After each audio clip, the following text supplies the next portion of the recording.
চাওক পোনপ্ৰথমে মই দেশৰ যশস্বী প্ৰধানমন্ত্ৰী ডাঙৰীয়া আমাৰ ৰাষ্ট্ৰীয় সভাপতি নীতিন নবীন ডাঙৰীয়া ৰাজ্যিক সভাপতি দিলীপ শইকীয়া ডাঙৰীয়া আৰু অসমৰ সৰ্বকালৰ জনপ্ৰিয় দক্ষ আৰু আমাৰ সন্মুখৰ নেতৃত্বটি আমাৰ মুখ্যমন্ত্ৰী ডক্টৰ হিমন্ত বিশ্ব শৰ্মা ডাঙৰীয়াক অন্তৰৰ পৰা ধন্যবাদ জনাইছো।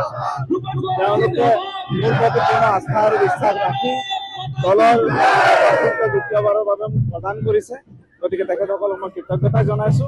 আৰু লগতে মই ডুমৰাবাসী ৰাইজক ধন্যবাদ জনাইছো, কৃতজ্ঞতা জনাইছো। ডুমৰাবাসী আমাৰ কাৰ্যকৰ্তাসকলক ধন্যবাদ জনাইছো, কৃতজ্ঞতা জনাইছো। তেখেতসকলক যথেষ্ট মৰম চেনেহ মই বিগত 5টা বছৰত অন্তৰৰ পৰা পাইছো আৰু মোৰ বিশ্বাস আছে যে নিৰ্বাচনী যুঁজ 9 এপ্ৰিল তাৰিখে নিৰ্বাচন আছে, সেই নিৰ্বাচনত ডুমৰাবাসী ৰাইজে মোক অন্তৰেৰে আঁকোৱালি লৈ তেখেতসকলৰ আশীৰ্বাদ মোক দিব বুলি মই দৃঢ় বিশ্বাসী। বিগত 5টা বছৰত ডুমডুমাৰ এগৰাকী প্ৰতিনিধি হিচাপে ৰাইজৰ আশীৰ্বাদ হিৰত লৈ মই ডুমডুমাৰ উন্নয়নৰ কাৰণে কাম কৰি যাবলৈ মই চেষ্টা কৰিছিলোঁ।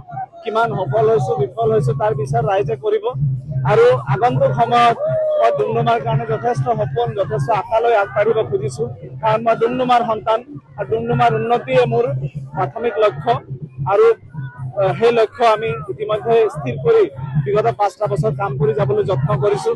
আগন্তুক দিনবিলাকত তাতকৈ বেছি ডুমডুমাক আগুৱাই লৈ যোৱাৰ লক্ষ্যৰে মই আগবাঢ়ি যাম।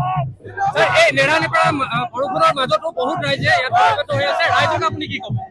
ৰাইজৰ মৰম চেনেহ আছে, সেইকাৰণে মই বিধায়ক হিচাপে নিৰ্বাচিত হৈছিলোঁ আৰু এই 5টা বছৰত ৰাইজৰ যেনেধৰণৰ মৰম চেনেহ মই পাইছোঁ, কেৱল দলৰ ভিতৰতে নহয়, ডুমডুমাৰ সকলো শ্ৰেণীৰ ৰাইজ, সকলো জাতি ধৰ্মৰ ৰাইজৰ মই মৰম চেনেহ পাইছোঁ। সেইটো মোৰ বাবে কপাল বুলি ক'ব লাগিব, মোৰ বাবে ভাগ্য বুলি ক'ব লাগিব। মই ডুমডুমাবাসী ৰাইজৰ ওচৰত নতশিৰে মই সেৱা জনাই তেওঁলোকৰ আশীৰ্বাদ কামনা কৰিছোঁ। আপুনি বিচৰা বাতৰি পাব কেৱল নিউজ 18 এপত। নিউজ 18 এপ ডাউনলোড কৰিবলৈ স্কেন কৰক এই QR কোড। গুগল প্লে ষ্টৰতো পাব এই নিউজ 18 এপ।